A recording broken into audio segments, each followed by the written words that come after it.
Keď ide o Janovu najnovšiu politickú iniciatívu, spýtujem sa, čo ťa inšpirovalo, aby si sa stal ministrom? Vravím, že vieš, počúvam už rokami týchto ministrov, ako stavajú cesty. 8 rokov rozprávajú, ako stavajú cesty, že sa až práši.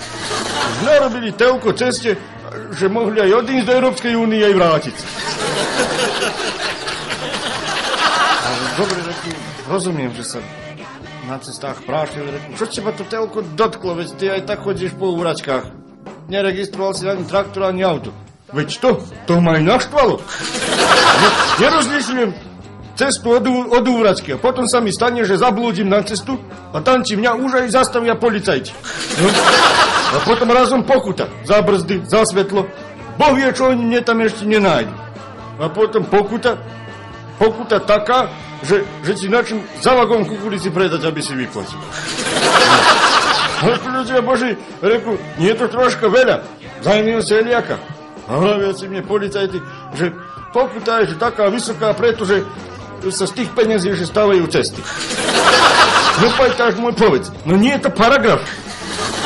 Chceš povedať paradox. No, chcem. Ale Belzím na to všetko dolial sused Ďur. A čo? Človek v nedeľu išiel na najlom, vieš? A pomaly vozil 70 na hodinu a tam voľade pri inštitúte až pred ním zrazu diera. No, aj čo, zbehol do diere? Zbehol. No a čo sa stalo?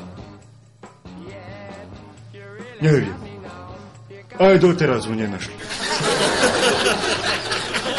To bola diera. To bol vlastne aj hlavný dôvod, aby sme, ja aj môj pajtáš Jan, spravili novú stranu, ktorá v 2009 roku spraví určitej si zmeny.